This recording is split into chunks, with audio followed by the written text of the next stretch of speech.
दोस्तों मेरे साथ में हैं अजय वर्मा जी, जो कि फार्मिंग भी करते हैं, मुर्गी पालन करते हैं, बकरी पालन करते हैं, मछली पालन करते हैं और कई बिजनेस हैं इनके पास और बड़े स्तर पे करते हैं।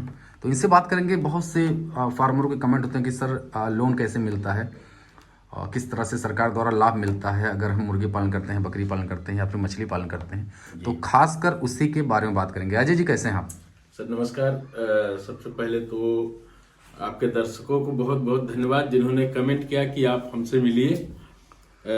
सर सबसे पहली चीज ये होती है कि जब कोई नया किसान कोई भी काम शुरू करने के लिए आता है मार्केट में, तो उनके पास एक बहुत बड़ी समस्या होती है कि भाई हमें अगर ये कोई भी रोजगार शुरू करना है तो रोजगार के लिए हमें पैसा चाहिए और पैसे की उसके पास व्यवस्था नहीं हो पाती है। इसलिए वो बेचारा क्या करता है, कहीं भी 8-10 हजार 15 हजार की नौकरी करना शुरू कर देता है। तो इसके लिए दोस्तों को मैं बताना चाहूंगा सर कि अभी सरकार ना बहुत सारी ऐसी योजनाएं चला रही है जिसके ऊपर दोस्तों को शायद नॉलेज नहीं है और ना तो कहीं से सही जानकारी मिल पाती है। क्योंकि किसान भाई क्या करते हैं कि सिर्फ वो सोचते हैं कि घर पे बैठ के ही मुझे सारे आइडियाज मोबाइल पे या इंटरनेट के माध्यम से मिल जाए। इंटरनेट के माध्यम से वही जानकारियां मिलती हैं जो कि मार्केट में कंटिन्यू चल रही हों। इसके लिए बहुत सारी योजनाएं हैं। जैसे अगर आपको मछली पालन में इंटरेस्ट है जरा सा भी, तो आप भाग कर जाइए अपने मत्स्य विभाग में। वहां पर आपको कई सारी योजनाएं हैं, जैसे कि रंगीन मछली का हो गया, इंसुलेटेड टाइप से वाहन हो गया जैसे 4 व्हीलर, मोटरसाइकिल, 3 व्हीलर, इसकी योजना है। अगर आपको तालाब निर्माण करवाना है खारे पानी में या मीठे पानी में, तो उसके लिए भी सरकार के पास 40 लाख, 15 लाख, 20 लाख, 5 लाख, 14 लाख की योजनाएं हैं। अगर आपको ये सब योजनाएं जो है सर, ये आती हैं प्रधानमंत्री मत्स्य संपदा योजना के अंतर्गत। अच्छा, कोई फार्मर बकरी पालन करना चाह रहा है, उसके बारे में बताएं, किस तरह से उसे अनुदान मिलेगा?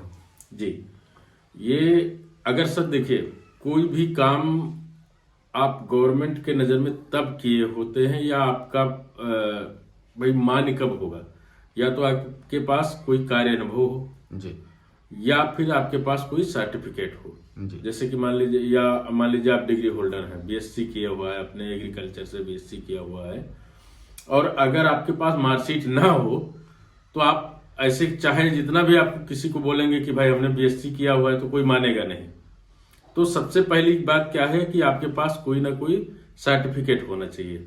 उसके साथ में सर्टिफिकेट होना चाहिए या आपका कार्य अनुभव का प्रमाण पत्र होना चाहिए।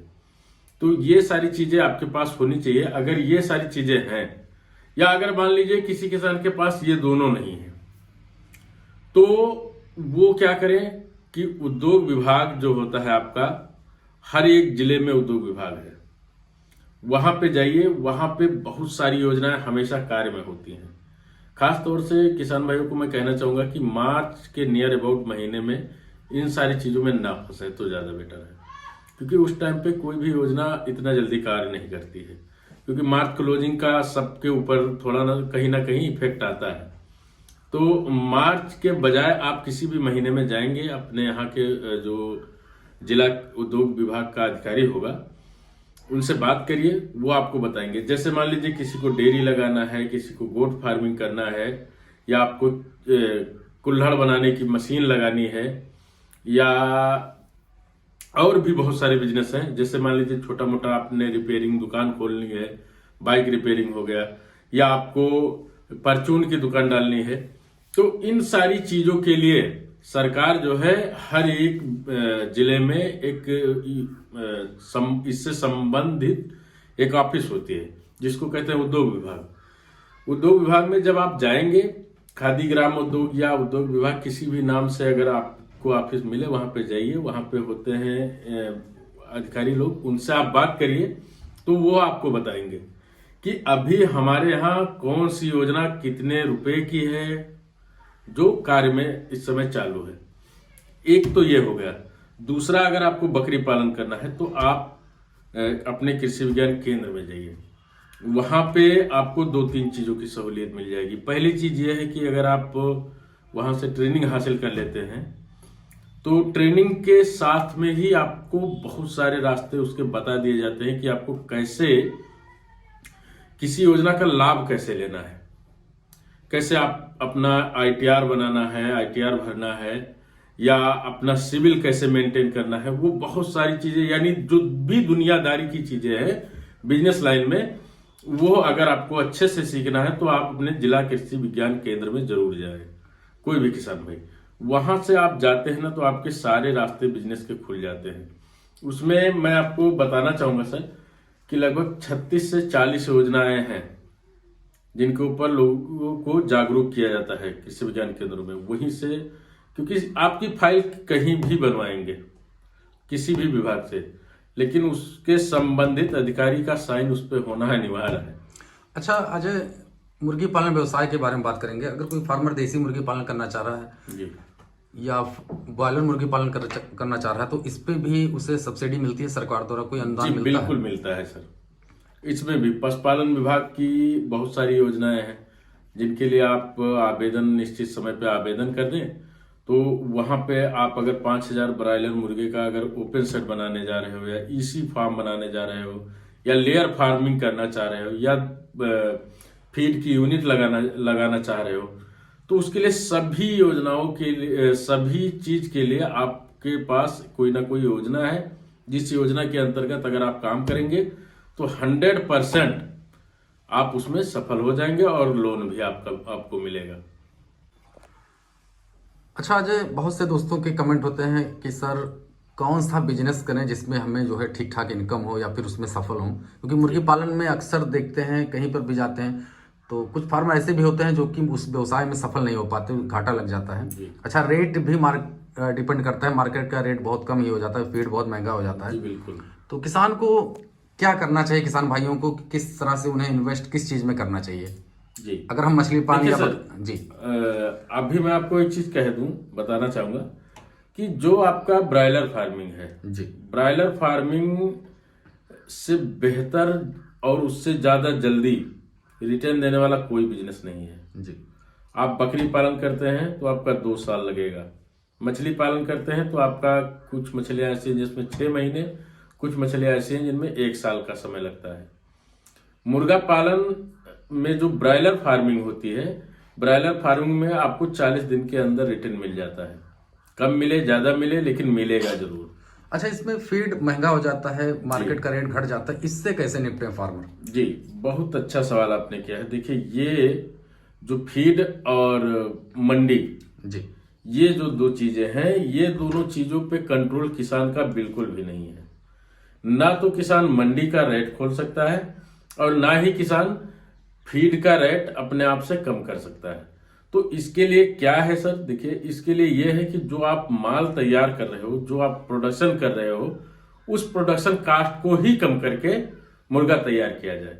जैसे मान लीजिए कि अगर आपने सब कुछ अच्छे से किया और अच्छी कंपनी का फीड खिलाया, अब आपकी तैयारी जो है 95 रुपए की आई, या 95 रुपए की तैयारी और 95 रुपए का रेट आ गया, तो वहां पे तो किसान भाई का लॉस लगना ही है, क्योंकि अपना मेहनत प्लस आपके फार्म पे लेबर है उसका, तो वो कहीं ना कहीं नुकसान लगता है। इसमें सर ऐसा होता है कि देखिए, आप ना मार्केट के हिसाब से काम करिए, सीजन टू सीजन काम करिए। जैसे जिन सीजनों में आपको लगता है कि हाँ अब मार्केट अच्छी होगी, जैसे अभी होली आने वाली है, होली जैसे देखिए, आप मुर्गा पालन साल भर करते रहिए, कंटिन्यू करिए, तो उसमें क्या होगा कि एक लाट में कमाएंगे, दूसरे लाट में आप गंवाने का भी चांस, उतना जितना कमाने का होता है उससे कहीं ज्यादा चांस गंवाने का होता है जी। इसमें क्या है कि आप जब मार्केट हो, अच्छी खासी मार्केट आपको लगे कि आपका पिछले सालों का अनुभव आप निकाल के रखिए, उसके एक चार्ट बना के रखिए कि भाई हाँ इस मौसम में हमेशा, आज पिछले 10 सालों से या 2 साल से मैं देख रहा हूं कि इस सीजन में मुर्गे का रेट जो है अच्छा ही रहता है, तो आप उस सीजन में मुर्गे का काम करिए। हमेशा करने की जरूरत नहीं है। जैसे कि अभी मेरा आप देख पा रहे होंगे कि मैं अभी रोक के रखा हूं, मैं होली की तैयारी कर रहा हूं, होली का मुर्गा मेरे पास तैयार होगा, वो हमें अच्छा खासा रेट दे के जाएगा। तो मैं होली में इतना नहीं, जितना में 4 लाट में कमाएंगे उतना मैं 1 लाट से कमा लूंगा। क्यों? क्योंकि हमने जो है अपना पूरा बैकअप बना के रखा है। जैसे ही टाइम आएगा हम उठा के चूजे भर देंगे उसमें, और हमें कोई चीज उधारी नहीं लेनी पड़ेगी। तो जो भी होगा कैश में काम होगा। हमें कैश में चीजें सस्ती भी मिलती हैं। जैसे अभी मान लीजिए मक्का लेना है हमें, अगर हमें कैश में नहीं करेंगे तो मक्का हमें कोई उधार फार्मर नहीं देगा, तो हम मक्का अच्छे से डंप कर लेंगे। और भी सारी चीजें जैसे उसमें प्री मिक्स हो गया या फीड में और भी कंसंट्रेट हो गया, बीसी जिसको बोलते हैं, तो ये सारी चीजें मैं इकट्ठा कर लूंगा। तो वो टाइम पे मैं स्टार्टर प्री स्टार्टर खिलाने के बाद में अपना सारा का सारा फीड मेरा चलेगा। तो वहां पे जब लोगों की तैयारी 80 रुपए की आएगी तो मेरी 70 रुपए में आ जाएगी। तो मुझे तो जगह पे 10 रुपए मिल गया। तो इस तरह से आदमी एक निश्चित समय पे किसान भाई डाले कि भाई हाँ इतने से इतने के बीच में रेट रहता ही। जैसे अभी लगन आएगा, ये पहले आपका होली आ गया, लगन आ गया, तो ये 2-3 मौसम में डाल लीजिए, आपका अच्छा होता है। लेकिन अगर आप कंटिन्यू डालते हैं तो कहीं ना कहीं छोटे किसानों के लिए ये ज्यादा सही नहीं रहता है मेरे हिसाब से। अच्छा, बकरी पालन के बारे में मुझे बताएं, किस तरह से इसमें प्रॉफिट होता है और किसान कितनी बकरियों से जो है ये बिजनेस स्टार्ट करे? जी सर, बिल्कुल। देखिए सर, इस बकरी पालन जो किसान शुरू करता है तो उसमें सबसे मेन चीज क्या होता है कि भाई आप बकरी पालने जा रहे हो तो आपके पास जमीन होनी चाहिए। पहली चीज, पहले जमीन क्यों मैं कह रहा हूं, क्योंकि बकरी पालन 2 बेसिस पे होते हैं। पहला, जो आप इसको अपने फार्म के अंदर रख के पालते हो। दूसरा होता है चरा के पालते हो। चरा के पालने पे आपको जमीन की रिक्वायरमेंट होगी, आपके पास खाली झाड़ी वाला स्थान होना चाहिए, तो वहां पे आपकी बकरियां चरने जाएंगी तो कास्ट कम आएगा, 0 कास्ट में भी हो सकता है। लेकिन अगर कोई किसान भाई घर पे रख के पालन करना चाह रहा है या फार्म के अंदर रख के पालन करना चाह रहा है, तो उसके लिए उसके पास कुछ खेती होने चाहिए जहां पे उसके चारे होने चाहिए। मेन तो होता है बकरी का चारा। अगर देखिए सर, इसमें आप अपना खुद का चारा नहीं पैदा करेंगे तो सेम कहानी बिल्कुल ब्रायलर टाइप से हो जाएगी। अगर जब ब्रायलर टाइप से हो जाएगी तब तो फिर इसमें भी किसान का नुकसान लग सकता है बकरी पालन में, क्योंकि इसका एफसीआर जो है मुर्गे की अपेक्षा ज्यादा है। ये ज्यादा खा के कम वजन करता है, और मुर्गा क्या है कि 3 किलो में 2 किलो का आ जाता है, लेकिन इसमें ऐसा नहीं है। दूसरी चीज, इसमें बहुत सारी ऐसी चीजें हैं जिनके बारे में आपको जानकारी होनी चाहिए। जैसे बीमारियां कब आती हैं, कब बीमारियों के आने के चांसेस सबसे ज्यादा होते हैं, कौन से देसी नुस्खों के बारे में आपको 100% जानकारी होना चाहिए। जैसे कि अभी आप आए तो देखे वहां पे मैं बहुत सारा आयुर्वेदिक चीजें उसको मैं तेल में तल के रखा था, तो वो सारा चीज आपको पता होना चाहिए। इसी तरीके से मछली पालन है। अच्छा हाँ, ये बकरी पालन में सर रिटर्न जो है, अगर आप मदर गोटरी से काम शुरू करना चाह रहे हैं तो इसमें रिटर्न जो है आपको लगभग 1 साल के बाद ही आना शुरू होगा। इस तरह से मछली पालन होता है। मछली पालन में कुछ ऐसी मछलियां हैं जो आपको 6 महीने के बाद में आपकी बिकने लायक हो जाती हैं। बाकी आईएमसी पे अगर आप काम करते हैं, जैसे रोहू कतला हो गया, भाकुर, नहीं, तो इसमें क्या होता है कि आपका 1 से 1.25 साल का समय लगना ही लगना है, तभी जाके आपका अच्छा खासा प्रोडक्शन होता है। जैसे कि अभी हमारे इस सामने वाले तालाब में मेरी मछलियां जो है लगभग 7-8 महीने की हुई हैं। लेकिन हमारे इसमें ना हम जो ग्रास का बच्चा होता है वो काफी ज्यादा निकल गया है नीचे, लगभग 25 केजी बच्चा हमारे इसमें आ गया है। तो मैंने क्या किया कि इसमें से बड़ी मछलियां सारी पकड़वा दिया है अभी, और जो हमारा ग्रास है उसको मैंने छोड़ा है। अब मैं सिर्फ ग्रास को ही फीडिंग कराऊंगा, पानी का लेवल बढ़ाऊंगा, और फिर उसमें काफी अच्छा प्रॉफिट होगा। तो बच्चे का काम करके भी लोग कमा सकते हैं, प्लस आईएमसी मछली पाल करके, या जो जैसे बैकरी हो गई, तिलापिया हो गई, रूपचंदा जिसको पापलेट भी बोलते हैं, ये सारी मछलियां क्या है बहुत जल्दी मतलब ग्रोथ करती हैं। तो इस तरह से है सर, काफी अच्छा, सारे बिजनेस अच्छे हैं। किसी भी बिजनेस को ये नहीं कहना चाहिए कि ये बिजनेस खराब है। बस हाँ ये है कि किसी में रिटर्न जल्दी आता है तो किसी में देर में आता है। तो बहुत अच्छा लगा अजय जी आपसे बात करके, और आपने बहुत अच्छी जानकारी दी किसान भाइयों को। तो आशा करता हूँ ये किसान भाइयों को वीडियो पसंद आया होगा। वीडियो देखने के लिए आपको बहुत बहुत बहुत धन्यवाद।